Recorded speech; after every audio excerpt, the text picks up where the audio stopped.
testemunho de Deus sobre a terra. E hoje nós queremos dar continuidade. Para tanto, convido os irmãos a abrirem as Bíblias no livro de Neemias, dentre os livros que compõem o Antigo Testamento. Neemias, capítulo 1. Quero ler com os irmãos os versículos de 1 a 4. As palavras de Neemias, filho de Acalias, no mês de Quisleu, no ano 20º, estando eu, Neemias, na cidadela de Susã, veio Anani, um dos meus irmãos, com alguns de Judá. Então lhes perguntei pelos judeus que escaparam e que não foram levados para o exílio, e acerca de Jerusalém. Disseram-me: os restantes que não foram levados para o exílio e se acham lá na província estão em grande miséria e desprezo. Os muros de Jerusalém estão derribados e as portas queimadas. Tendo eu ouvido essas palavras, assentei-me e chorei, e lamentei por alguns dias, e estive jejuando e orando perante o Deus dos céus.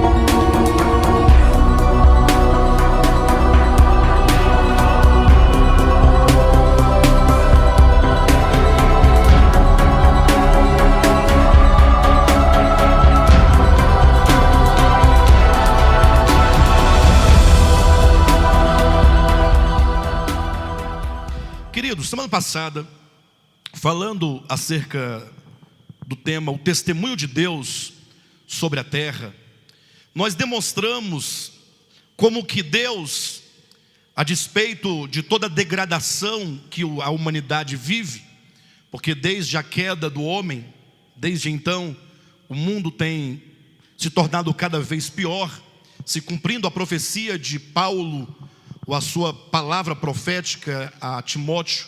Ele diz que nos últimos dias seriam dias difíceis, falando da degradação humana. Então, a despeito de toda a humanidade estar em corrupção, em degradação, o fato é que Deus, Ele precisa de um testemunho sobre a terra. É certo que Deus vai cumprir com a sua obra. Deus, quando criou todas as coisas, Ele já sabia da queda do homem, Ele sabia de quantas misérias a humanidade atrairia para si, mediante a sua livre escolha, mediante o seu afastamento do Criador. Mas Deus criou o homem a si mesmo, não negando a ele essa liberdade de escolha, mas Deus já proveu um plano de redenção, e já proveu um plano de restauração de todas as coisas. Então nós temos a firme convicção que logo mais todas as coisas estarão restauradas. Tudo estará no seu devido lugar. João, inclusive o apóstolo, já teve a visão final. E ele já declarou em Apocalipse 21: e vi novo céu e nova terra. Ou seja, a palavra profética já declara verdadeiramente que Deus vai consumar a história, e o final será quando todos os homens, todos os mundos, todos os seres dos céus, na terra e debaixo da terra, estiverem totalmente voltados e com seus corações convergidos para a pessoa de Cristo. Ocorre que esse tempo ainda não chegou. Ocorre que ainda há muitas misérias, que ainda há muita treva. E Deus então, sabendo desse tempo histórico de trevas sobre a terra, Ele proveu tanto no Antigo Testamento, ou na era do Antigo Testamento, como na era do Novo Testamento. Ele proveu para si um povo, proveu para si um testemunho. Nós temos lá o testemunho dos patriarcas desde Adão. Temos também o testemunho do povo de Israel no Antigo Testamento e temos o testemunho da igreja no Novo Testamento. O testemunho de Deus, ele significa que Deus coloca um povo seu na terra, não somente para ser o oráculo divino, para conter a verdade, para ser um baluarte da verdade, mas sobretudo para manifestar essa verdade, para viver essa verdade e expressar, portanto, os ricos atributos de Deus. O texto que lemos semana passada fala que nós somos uma nação santa, um povo eleito, um reino de sacerdotes, né, para proclamarmos as virtudes daquele que nos chamou das trevas para a sua maravilhosa luz. Então nós fomos convidados, na semana passada, a olhar para a experiência do povo de Israel, partindo daquele princípio, quando Paulo diz que tudo o que outrora foi escrito, para o nosso ensino foi escrito. Então nós olhando para a história do povo de Israel, para aprender por meio dos seus erros e por meio dos seus acertos, e para que vendo a história do povo de Israel, vendo a experiência do povo de Israel, possamos olhar para a nossa experiência, e ao olhar para a nossa experiência, nós identificarmos onde nós estamos errando. E se estamos errando, como corrigir o nosso caminho? Eu tenho certeza que todos que aqui estão, todos que sentem no coração verdadeiramente o chamado de Deus na sua vida, que tem convicção que Deus o chamou, que tem convicção que existe um testemunho de Deus a prestar nessa terra, eu tenho certeza que todos têm o desejo de ser verdadeira testemunha. Tenho certeza que todo cristão verdadeiro tem um desejo de ter em sua vida a manifestação daquilo que Cristo disse: vós sois a luz do mundo, e vós sois o sal da terra. Mas é preciso que nós venhamos a refletir a nossa experiência, e refletindo possamos então corrigir algumas situações. E olhando para a experiência do povo de Israel, nós demonstramos que não basta que haja um povo chamado, não basta que haja um povo separado, como foi a nação de Israel. Ocorre que se essa nação, se esse povo não se atentar para o fato de que eles existem no mundo, e eles foram chamados por Deus e separados por Deus para cumprir com um propósito, de nada vale. A experiência do povo de Israel demonstrou para todos nós que quando existe um povo chamado para representar a Deus, para expressar a vida de Deus, e esse povo ou não sabe ou ignora o seu chamamento, esse povo ele acaba perdendo a razão do seu chamamento, ele acaba perecendo, se perdendo ali no meio da história. Foi exatamente o que aconteceu com o povo de Israel, quando em Daniel capítulo 1 nós demonstramos como que o rei Nabucodonosor, ele teve um plano para destruir o testemunho do povo de Israel. Então Nabucodonosor, rei de Babilônia, inimigo de Deus, tinha um projeto, tinha um plano de tirar o povo de Israel da sua cidade, a cidade de Jerusalém, levar o povo cativo para a Babilônia e lá corromper o povo hebreu de tal modo que eles perdessem a sua identidade. Aí nós relacionamos aqueles pontos, vocês lembram? Primeiramente o rei disse, muda-lhes a dieta. Mudando a dieta mudaria organicamente o que eles eram, Também ordenou que mudasse a língua, para que eles agora passassem a falar a língua babilônica. E por fim mudou-se os nomes de todos eles. Ou seja, quando se muda a dieta, se muda a língua e se muda o nome, significa que esse povo agora está perdendo a sua identidade. Queridos, e não poucas vezes nós nos encontramos numa situação semelhante. Não pense você que o maligno, ele ignora o seu chamamento. Talvez nós, por negligência, ou por outras coisas que nos perturbam ou nos distraem, nós acabamos por ignorar o nosso chamamento. Talvez nós, muitas vezes, não valorizamos ou não compreendemos o valor, a grandeza de sermos escolhidos por Deus. Você foi escolhido por Deus. Deus escolheu a cada um de nós individualmente, como também Ele escolheu a todos os santos, em todos os lugares da terra.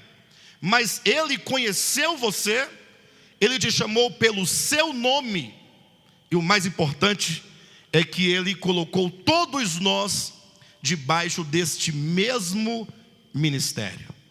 Veja que no mundo há milhares de ministérios, milhares de igrejas cristãs, igrejas evangélicas, igrejas comprometidas, muitas delas, igrejas sérias, muitas delas, a despeito de algumas dificuldades que todos temos, mas o fato é que Deus não somente te escolheu para Ele, mas Ele nos reuniu a todos nós neste ministério de Volta à Palavra.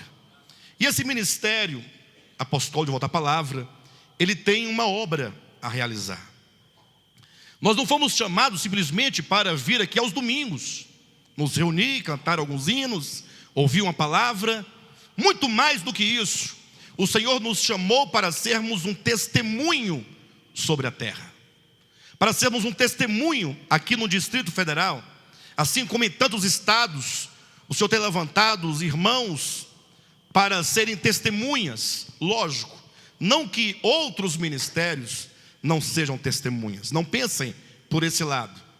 Eu estou enfatizando que Deus nos concedeu essa graça de termos uma percepção da palavra de Deus, de sermos dotados de uma visão espiritual e de ter nos colocado como uma voz profética nesse tempo. E ocorre então que quando nós nos tornamos negligentes, nos tornamos displicentes com o nosso chamamento, nos ocorre que o maligno, ele não subestima o nosso chamamento. Não raras vezes ele começa a envolver-nos, ou envolver a nossa vida, a envolver a nossa família, a envolver os nossos filhos, a envolver os nossos jovens, a envolver a todos nós de tal modo, e começa então a querer nos mudar interiormente. O que significa que, se a salvação não pode ser perdida, o fato é que na trajetória em direção à eternidade, nós podemos muitas vezes ficar perdidos quanto àquilo que o Senhor deseja de cada um de nós.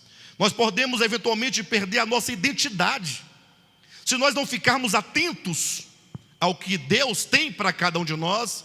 Nós podemos ser tomados de tal modo pelo espírito de Babilônia, pelo espírito do mundo, que nós acabamos por nos tornar como os hebreus.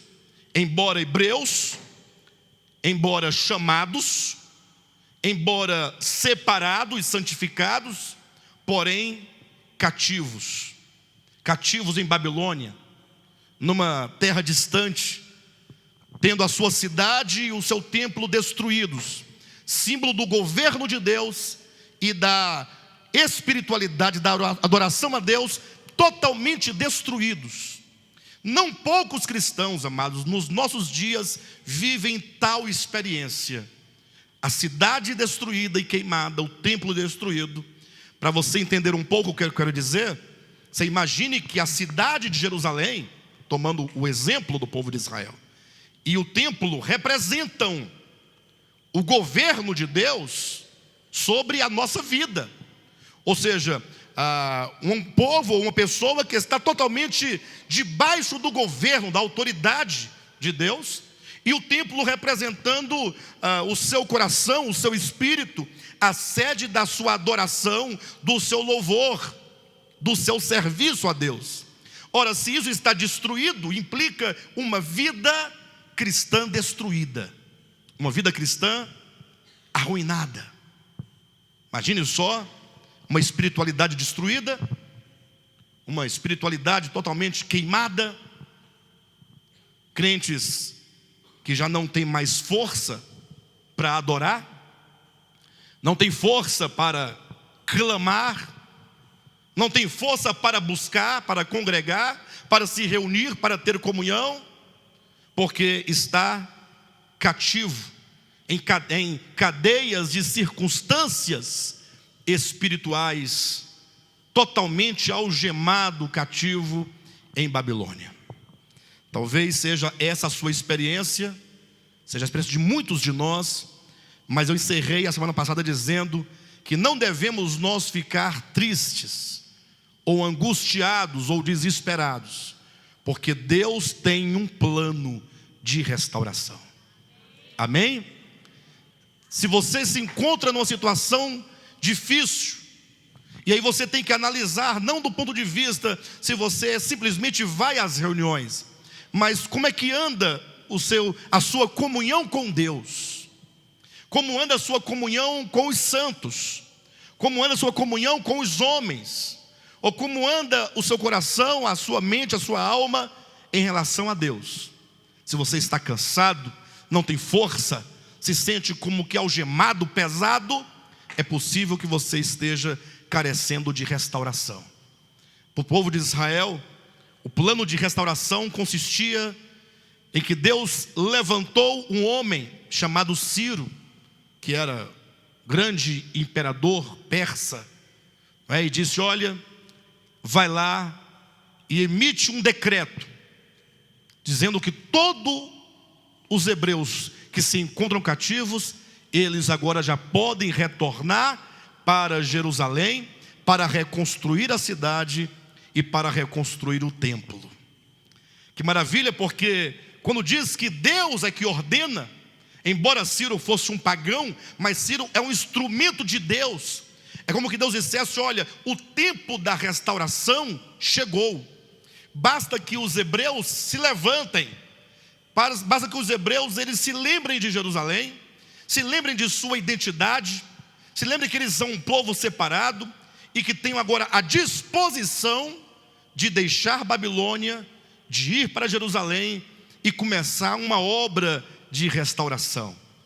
Então, essa verdade que Deus decreta o retorno, isso está disponível para todos nós a todo e a qualquer momento. Ou seja, Deus não nos destinou para termos uma vida de cativeiro. Deus não nos destinou para termos uma vida cristã frustrada, derrotada. Mas nós temos a palavra de Deus, que está dentro do nosso coração, dentro do nosso espírito. Lembra que Paulo disse: ninguém diga em seu coração: quem subirá aos céus para trazer do alto a Cristo? Ou quem descerá ao abismo ou ao inferno para trazer dos mortos a Cristo? Mas o que diz a palavra da fé? O que diz? A palavra está na tua boca e no teu coração. A palavra está na tua boca e no teu coração. Se com a tua boca confessares a Jesus como Senhor, e em teu coração creres que Deus o ressuscitou dentre os mortos, serás o quê? Salvo. Quem aqui precisa de salvação? Amém? Os demais não precisam de salvação? Pois eu preciso de salvação. Todos nós carecemos de salvação, todos os dias, a todo momento, a toda hora. Se não for o Senhor na nossa vida, nós não conseguiremos, não podemos caminhar. E essa palavra, portanto, é a palavra de Deus que já está disponível, que já está presente, ela está na sua boca, ela está no seu coração. Creia com seu coração, invoque o nome do Senhor e diga: eu vou retornar para Jerusalém, eu vou retornar à minha vida com Deus, à minha comunhão com Deus, e os muros serão restaurados, e a cidade será restaurada, e o templo será restaurado. O problema é que quando saiu o decreto, nem todos os babilônicos, ou melhor, nem todos os hebreus que estavam em Babilônia quiseram sair. Interessante que estavam cativos, mas depois de 70 anos havia se passado, e eles já haviam constituído famílias ali em Babilônia, já haviam nascido filhos, já tinham construído casas, já estavam trabalhando ali, ganhando a sua vida, já havia esquecido o hebraico, digamos assim, a língua deles, já havia aprendido uma nova língua, já tinha absorvido uma outra dieta, já tinha outros amigos, uma outra cultura, outros costumes. Irmãos, quão difícil é a pessoa deixar Babilônia. Não é fácil, mas entenda que existe certamente muitos motivos e razões para as pessoas se manterem em Babilônia, se manterem cativas. Vão dizer: pastor, eu não tenho força nenhuma. Vão até pedir: pastor, ore por mim, para ver se Deus me tira de lá. Como se porventura Deus não quisesse tirar, como se Deus não quisesse libertar alguém que estivesse sob esse cativeiro. Mas o fato é que, a despeito de toda dificuldade, nós temos algo maior em nós. O exercício da fé é de extrema importância para aqueles que precisam voltar à comunhão com Deus, voltar à vida restaurada de comunhão com o Senhor. Mas o povo hebreu estava em Babilônia e foi proclamado que eles podiam voltar, mas muitos deles permaneceram em Babilônia. Muitos. Lá no livro de Esdras fala que apenas um grupo pequeno de pessoas, das tribos que ali estavam, pessoas que exerciam alguma função importante, eles retornaram.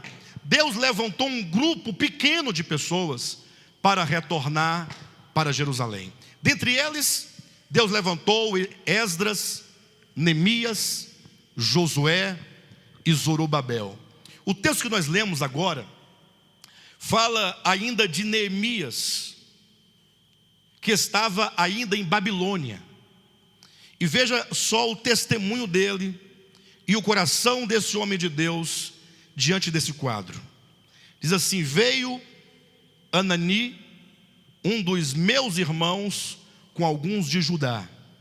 Ou seja, Neemias estava em Babilônia, e esse Anani, que era um dos irmãos hebreus que estava em Jerusalém, porque ele não havia sido levado cativo, ele foi até Babilônia, e chegando lá, Neemias o viu e o chamou para uma conversa. E diz assim: então lhes perguntei pelos judeus que escaparam e que não foram levados para o exílio, e acerca de Jerusalém.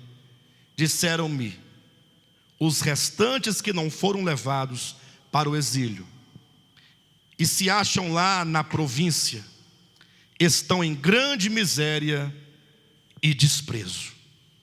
Essa é a situação.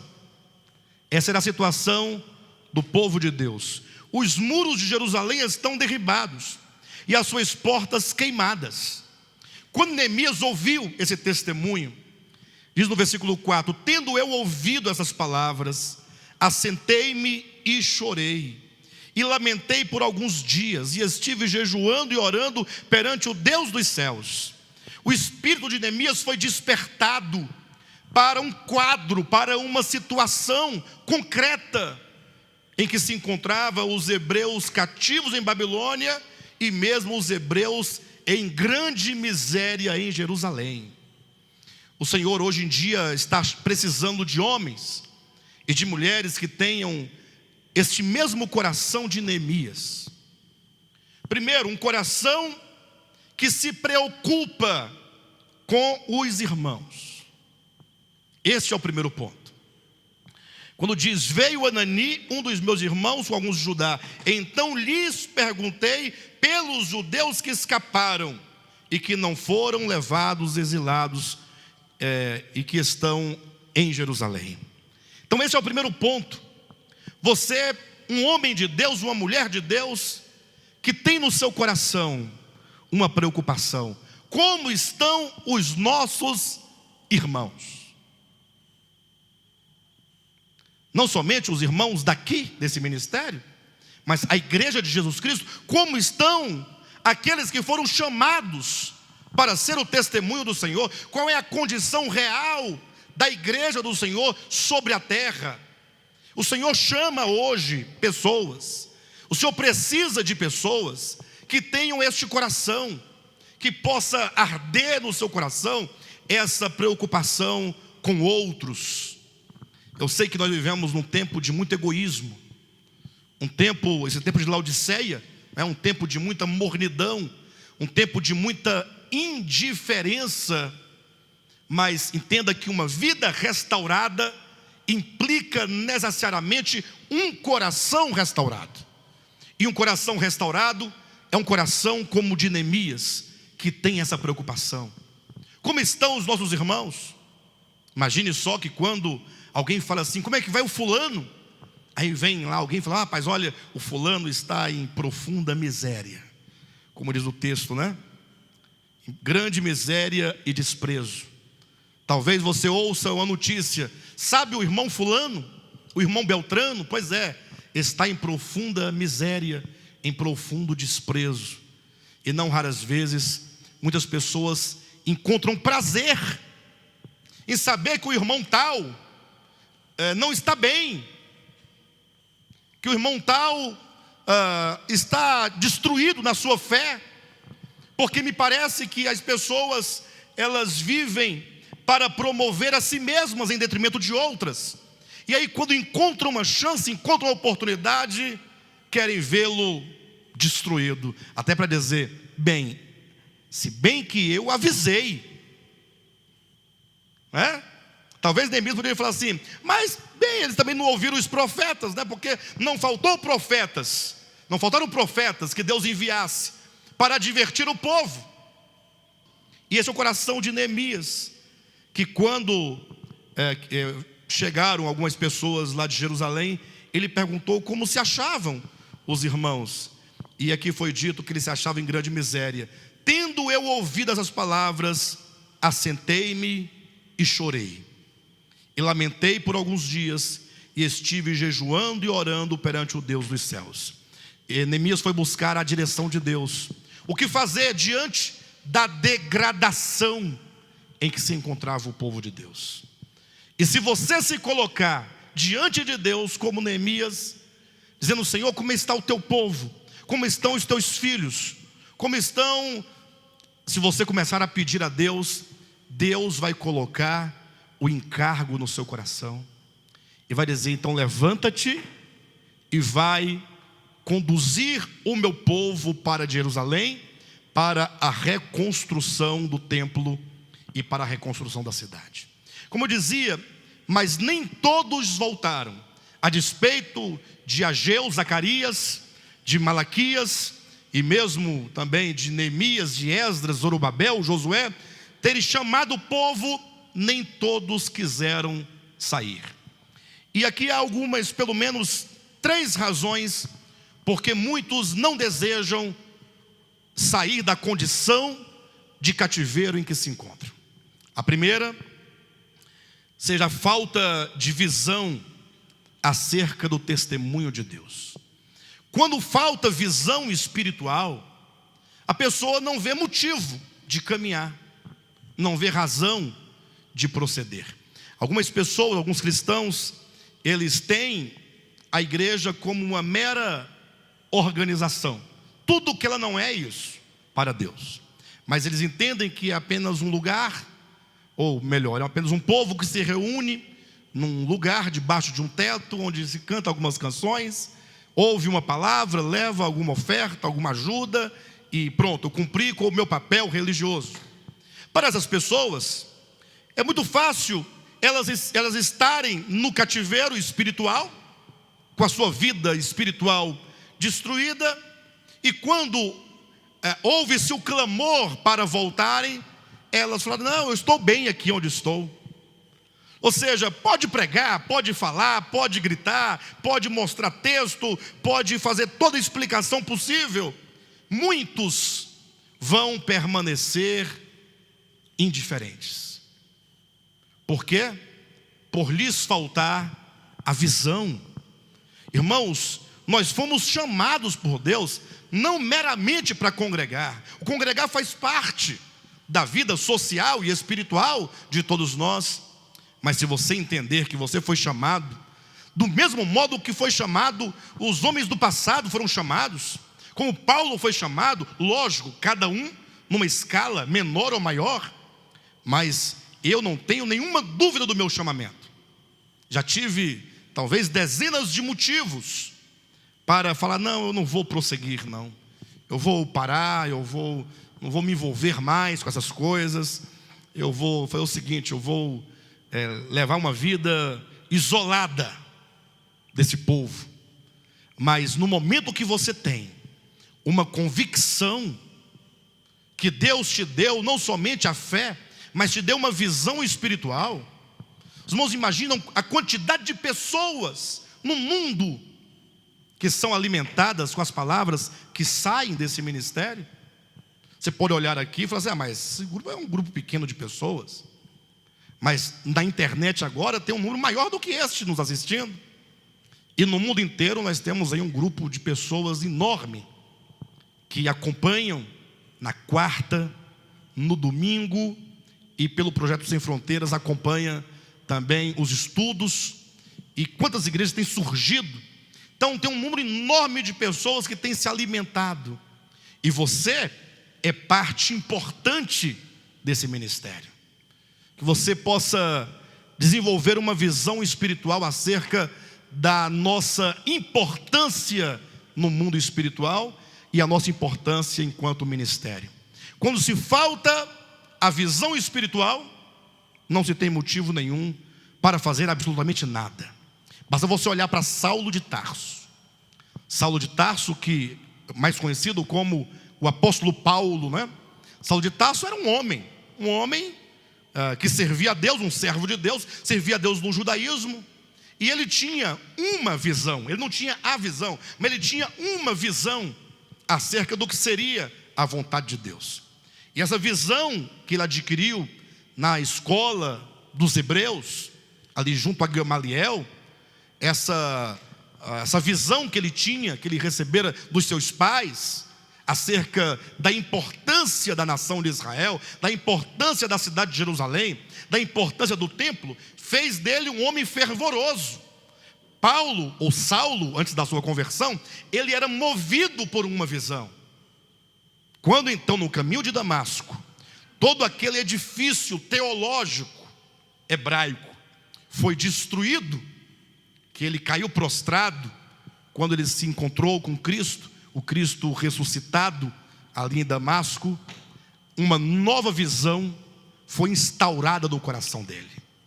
Imagine agora que Saulo, ele vislumbrou o que era a igreja, o corpo de Cristo, e agora ele é enviado a pregar aos gentios. Não sei quantos irmãos já leram as epístolas de Paulo, assim como Atos dos Apóstolos, na perspectiva de observar quantos sofrimentos, ou por quantos sofrimentos ele passou. Inúmeros sofrimentos. No relato que ele conta as suas perseguições, fome, nudez, apedrejamentos que ele sofreu, fustigado com varas. Ou seja, ele demonstra uma quantidade enorme de sofrimento. E além disso tudo, os próprios cooperadores dele o abandonaram. Morreu praticamente sozinho. Mas em nenhum momento você vê Saulo de Tarso desanimado, desistindo, abandonando. Porque ele, como ele próprio iria dizer para o rei Agripa: eu não fui desobediente à visão celestial. Estamos entrando no ano de 2019. Daqui a 3 semanas nós estaremos num outro ano. Como se diz, num novo ano, né?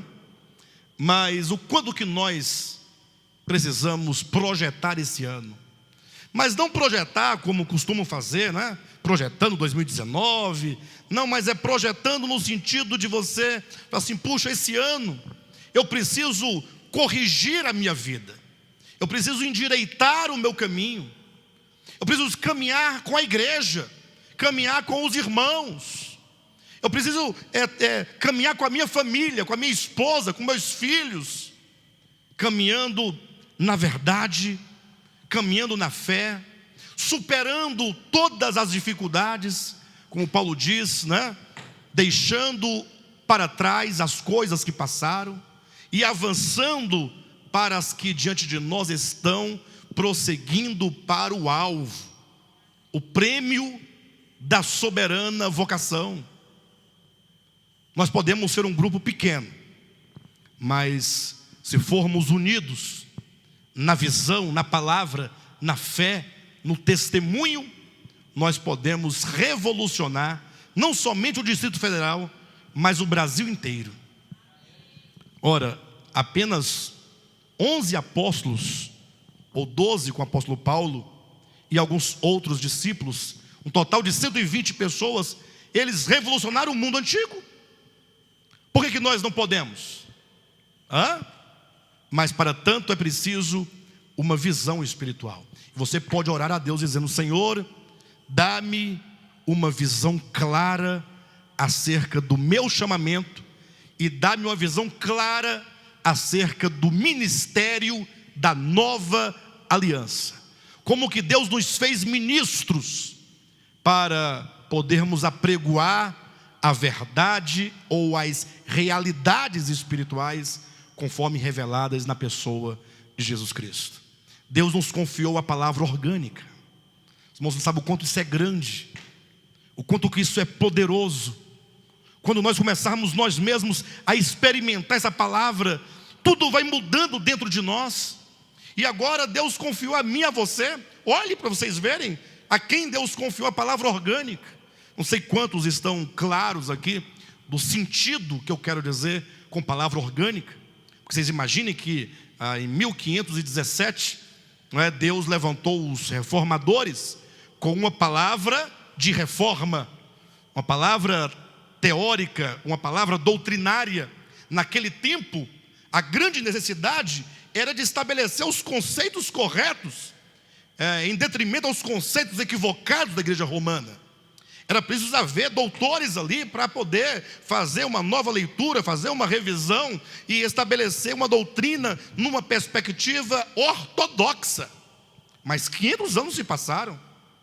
E depois de 500 anos o Senhor levanta um grupo de pessoas, e tem levantado em outros lugares, não é somente nós, mas relativamente a toda a cristandade, nós somos um número muito significante.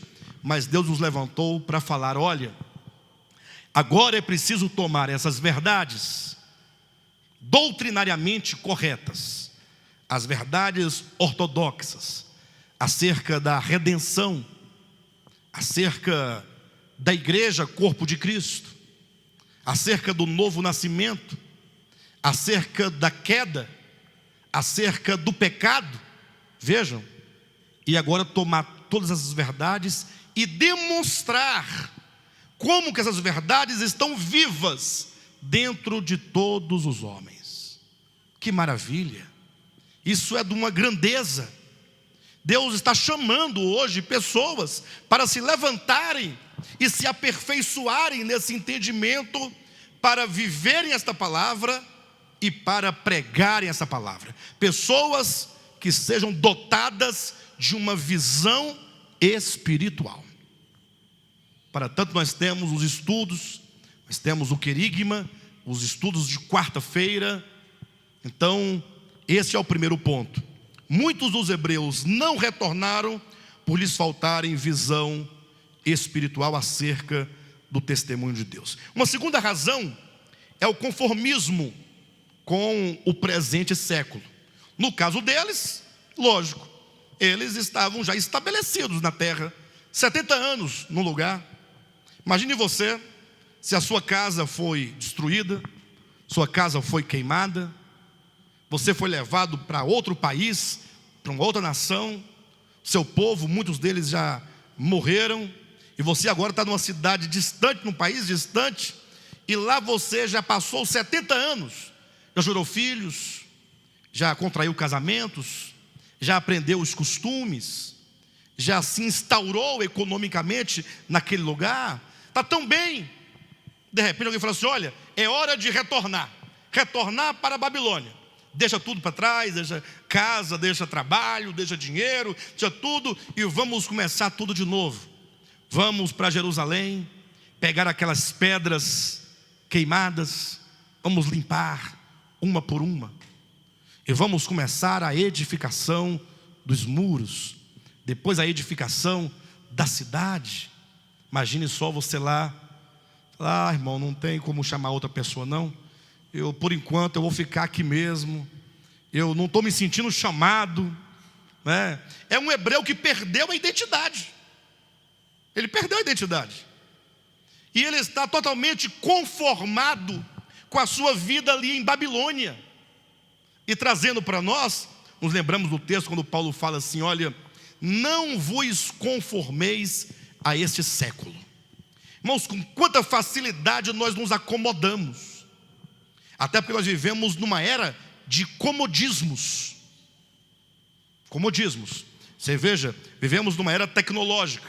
Hoje em dia, com celular de alta tecnologia, internet, WhatsApp, Facebook, TV a cabo, carros dos melhores, e envolvido com estudos, com trabalho e com tanta coisa para fazer, nós vamos nos envolvendo em tantas coisas deste mundo, e olha que muitas vezes são coisas lícitas. Nem sempre o pecaminoso, aquilo que nos prende, seja exatamente pecaminoso. Lógico, existem as coisas pecaminosas do mundo, os prazeres pecaminosos do mundo. Cuidado, vocês nunca confundirem o que eu estou falando. Prazeres pecaminosos são os prazeres da carne, conforme está registrado lá em Gálatas capítulo 5. São os prazeres que militam na nossa carne contra o Espírito de Deus que habita em nós. Agora veja, muitas vezes nós somos enredados com coisas lícitas. Paulo ensina aos coríntios dizendo que nós devemos nos utilizar deste mundo como se dele nós não precisássemos. Eu sei que é muito importante estudar, é muito importante trabalhar, tem uma importância, mas tudo isso deve ocupar o segundo plano. Nós não podemos jamais abortar o chamamento. Na prática, o nosso desenvolvimento da fé, junto com os santos, nessa reconstrução da fé, da verdade nas nossas vidas, em razão do secularismo. Hoje um dos grandes inimigos da igreja é o secularismo. Imagine que Cristo disse numa profecia, apontando para os dias atuais, ele falou assim: olha, quando os dias da vinda do Filho do Homem será como nos dias de Noé, comiam, bebiam e casavam-se, e davam-se em casamento. Será também como nos dias de Ló, plantavam e edificavam. Eu pergunto, onde está o pecado em tudo isso? Plantar, edificar, comer, beber, casar-se. Algum pecado nisso, irmãos? Não há nenhum pecado. O problema é que quando Jesus toca nesse ponto, ele fala assim, que o povo no tempo de Noé e no tempo de Ló, envolvidos com essas coisas, não se atentavam para a iminência do juízo que se aproximava. Ou seja, quando as coisas lícitas, elas nos enredam de tal maneira que nós não nos importamos com a era profética em que vivemos, ou seja, nós não conseguimos refletir, pensar, discernir o tempo, e ficamos então vivendo somente para sobreviver nessa terra, e essas coisas então se tornam pecaminosas, porque elas nos afastam do Deus vivo e do Deus verdadeiro. O secularismo fala de tudo aquilo que é próprio desse século, sejam as coisas perversas ou as coisas que nos prendem e nos impedem de avançar. Então não somente a falta de visão e o conformismo, mas também um detalhe muito impressionante. Eu quero que vocês abram sua Bíblia comigo lá no livro de Ageu. Ageu capítulo 1. Uma das coisas que nos impedem de avançar em direção à nossa restauração são os próprios interesses. Olha o que aconteceu no povo de Israel naquele tempo. Deus levantou o profeta para advertir o povo que deveria edificar a cidade, até mesmo aqueles que voltaram para Jerusalém. Olha o que diz: assim fala o Senhor dos exércitos. Este povo diz: não veio ainda o tempo em que a casa do Senhor deve ser edificada. Então imagine que mesmo aqueles que retornaram para Jerusalém diziam: não é ainda o tempo de edificar a casa de Deus. Pastor, mas eles não haviam voltado para Jerusalém? Mas aqui está a grande questão. Eles haviam voltado apenas fisicamente. Eles não haviam voltado para o propósito de Deus nos seus corações. Assim como o povo de Israel saiu do Egito, lá atrás na história deles, foram libertos da escravidão do Egito, mas continuaram escravos do Egito no deserto onde se encontravam. Eles morreram no deserto porque, tendo saído do Egito, o Egito nunca saiu do coração deles. Ou seja, não é apenas uma questão de sair geograficamente. Nós não estamos cativos geograficamente. O cativeiro está no coração. Tendo muitos voltado para Jerusalém, falavam: não é esse o tempo. Em outras palavras, Deus não vai fazer isso por agora. Versículo 3: veio, pois, a palavra do Senhor por intermédio do profeta Ageu, dizendo, olha a palavra de Deus dizendo, versículo 4: acaso é tempo de habitardes vós em casas apaineladas, enquanto esta casa permanece em ruínas? Ou seja, o povo estava priorizando a sua própria casa em detrimento à casa de Deus. Lógico que eles tinham que também construir suas próprias casas, eles não estavam voltando. Não tinha que cada um construir sua própria casa? Mas havia uma casa comum, que era a casa do Senhor, em termos do Antigo Testamento. Mas aí cada um falou: não, vamos construir nossas casas, e quando acabarmos, vamos construir a casa de Deus, que era o templo. Aí cada um construiu a sua casa. Mas aí não bastava que construísse, eles agora tinham que fazer os acabamentos da casa. E fazendo os acabamentos, começaram então agora a mobiliar as suas casas. E nunca cessava a construção, a edificação de suas próprias casas. Nunca. Eles começaram, mas... E a casa do Senhor? Não é ainda o tempo. Calma, porque vai chegar o tempo. Na hora certa, Deus vai falar. E aí Deus falou por meio de Ageu: e porventura é tempo de habitardes vós em casas apaineladas, enquanto esta casa permanece em ruína? Ora, pois, assim diz o Senhor dos exércitos: considerai o vosso passado. Tendes semeado muito e recolhido pouco. Comeis, mas não chega para fartar-vos. Bebeis, mas não dá para saciar-vos. Vestivos, mas ninguém se aquece. E o que recebe salário, recebe para pô-lo em saco ou num saquetel furado. Em outras palavras, é como que Deus dissesse: vocês observam que quanto mais vocês lutam e mais batalham, vocês nunca estão satisfeitos. Nunca há uma satisfação. Assim é o coração do homem. Quantas vezes a gente ouve: não, pastor, agora eu estou passando uma fase difícil, mas nós vamos completar essa fase e nós vamos firmar. E aquela fase passa e surge uma nova fase. Aquele empreendimento acaba, surge um novo empreendimento. E assim é o coração do homem, enganoso. É preciso que nós entendamos que nós somos chamados para restaurar. Se no Antigo Testamento a cidade e o templo de Jerusalém eram físicos e literais, hoje a igreja do Senhor, ela é esse templo de Cristo. Ou seja, nós primeiramente precisamos de restaurar as nossas vidas, cada um de nós. Esse ministério não tem outra razão de ser. Primeiramente, nós termos uma experiência de restauração. Cada um de nós, começando por mim, pelos pastores, pelos obreiros, por todos vocês, e uma vez nós ajustados pela fé, firmados na graça, cheios da palavra de Deus, sermos uma voz, como a voz de Ageu, para profetizar à igreja do Senhor Jesus, a todos os nossos irmãos que ainda não compreenderam verdades fundamentais e que ainda poderíamos dizer, como disse Anani, disse lá a Neemias, né? Irmãos que estão em profunda miséria e totalmente degradados. Eu quero, em nome de Jesus, ser primeiramente restaurado. Eu preciso. E em uma vez restaurado, eu quero ser uma bênção para os nossos irmãos. E você? Você quer uma vida restaurada? Em nome de Jesus? Para que você seja uma bênção para todos os nossos irmãos?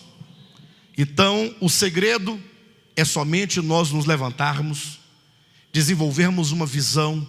Peça para Deus tirar todo o embaraço do secularismo, todo o nosso interesse que não seja demasiadamente contrário à obra de Deus, para que haja um equilíbrio.